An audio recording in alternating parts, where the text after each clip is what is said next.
Mi dispiace perché non posso che iniziare questo video con un velo di tristezza, perché purtroppo mi trovo costretto a darti una notizia che non ti farà piacere. Perché?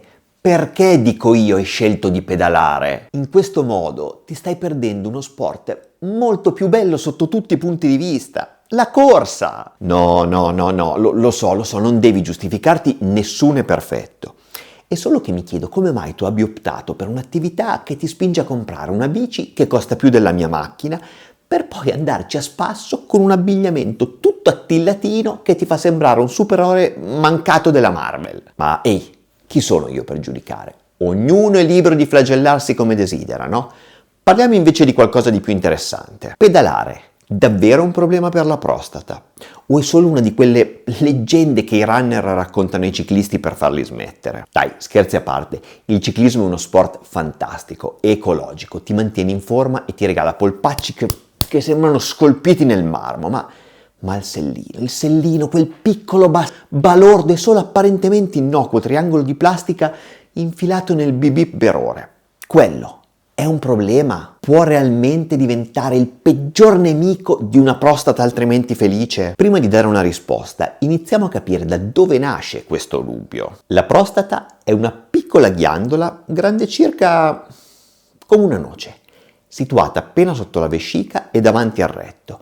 Il suo ruolo principale consiste nel produrre il liquido prostatico, uno dei tanti componenti fondamentali del liquido seminale che aiuta a nutrire e trasportare gli spermatozoi. Ma perché mai una ghiandola così piccola dovrebbe preoccuparsi di un sellino? Beh, a onor del vero non è la prostata in sé a essere seduta sul sellino, ma la zona perineale, quella sorta di terra di nessuno, di ponte verso il nulla compreso tra i testicoli e l'ano. Tu più o meno ti appoggi lì quando siedi sul sellino e la prostata si trova poco sopra. E sempre da lì passano nervi e vasi sanguigni vitali per mantenere tutto questo distretto sano e funzionante. In quest'ottica diventa quindi legittimo il dubbio di cosa possa succedere se proprio questa zona venga compresso in modo prolungato, sistematico e ripetitivo. Iniziamo dalle cose importanti. La pratica regolare di ciclismo è un problema per la tua virilità? Forse, sì, è possibile, anche se l'argomento in realtà è ancora piuttosto controverso. E cioè è possibile che l'uso regolare della bici possa essere un fattore di rischio per lo sviluppo di disfunzione erettile, ma, ad esempio, i ricercatori di Harvard suggeriscono alcune possibili contromisure. Scegliere una sella adatta, evitando di risparmiare proprio su questo preziosissimo punto di contatto tra il tuo corpo e il mezzo, su cui viene scaricato quasi interamente il tuo peso corporeo. E poi una giusta regolazione del manubrio, che sarebbe opportuno fosse regolato a un'altezza inferiore rispetto alla sella, presumo per far scaricare parte del peso, ma ovviamente questo vale soprattutto per chi in bici ci passa davvero tanto tempo. Ma soprattutto, prima di preoccuparti e saltare a conclusioni, chill, andiamo avanti, aspettiamo la fine per tirare le somme. Il PSA, antigene prostatico specifico, è una proteina prodotta dalla prostata e misurata nel sangue per farci un'idea di come stia.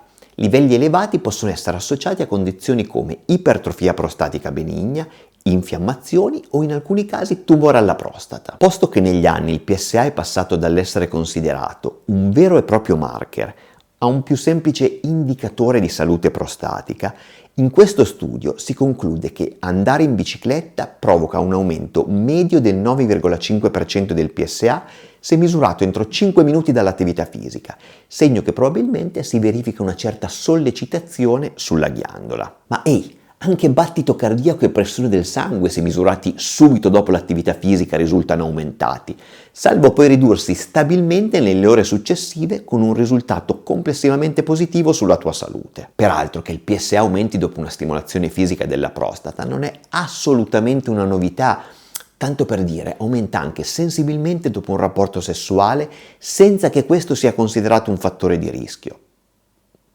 Semmai il contrario. Ora, non fraintendermi, non voglio dire che la bici faccia addirittura bene alla prostata, ma semplicemente che valutarla subito dopo una bella uscita potrebbe non essere così informativo. Una meta-analisi condotta sull'argomento rileva che, oltre a una sostanziale povertà di dati complessiva, esiste un unico studio che abbia confrontato ciclisti professionisti e non ciclisti non rilevando alcuna differenza in termini di PSA. Valutazioni analoghe si applicano poi al tumore alla prostata.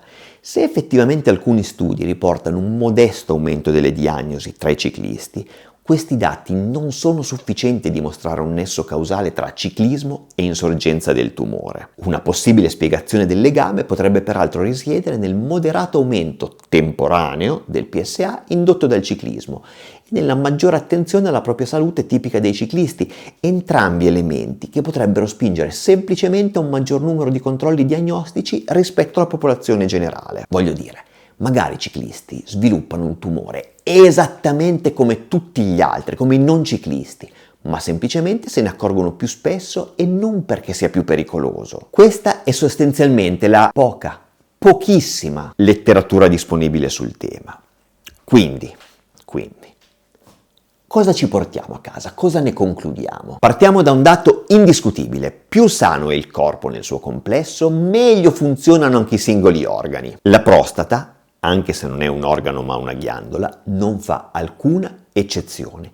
Non può che beneficiare da un corpo complessivamente in buona salute. La ricerca suggerisce che gli uomini più attivi fisicamente abbiano meno probabilità di soffrire di disfunzione erettile, ipertrofia prostatica benigna e tumore alla prostata. Ma non solo. Da questo studio è emerso che gli uomini che correvano per 1 ora e mezza alla settimana o comunque praticavano 3 ore di attività intensa all'aperto a settimana, come il ciclismo, avevano il 20% in meno di probabilità di sviluppare disfunzione erettile rispetto a coloro che non facevano affatto esercizio. Ok, si tratta di uno studio osservazionale e, anche al netto delle ironie sulla rivalità tra runner e ciclisti, questa è una delle tantissime prove che l'attività fisica non è solo utile, è essenziale per una buona salute. Anche ammesso e non concesso che la bici possa non essere l'ideale per la prostata, non dobbiamo dimenticare che qualsiasi sport ha pro e contro.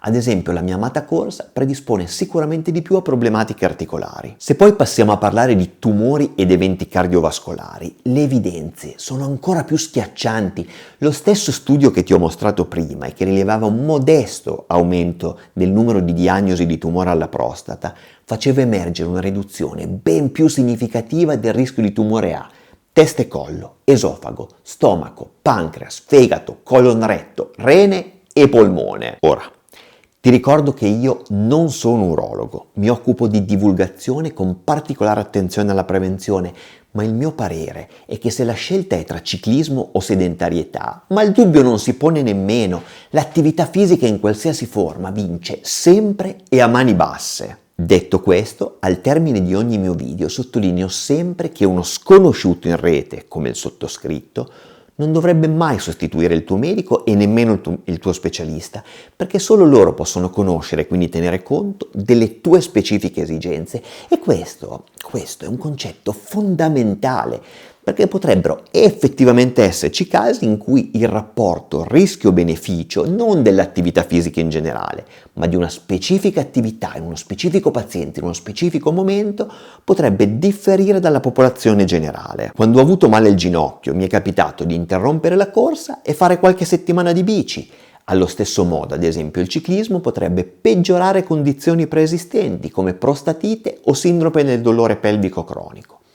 Ovviamente, se avverti formicolio o intorpidimento al pene dopo l'uscita in bici, è senza dubbio opportuno interrompere l'attività e rivolgersi a un medico. Allo stesso modo, anche il tempo trascorso sulla bici è un parametro che potrebbe fare la differenza, soprattutto in alcuni soggetti.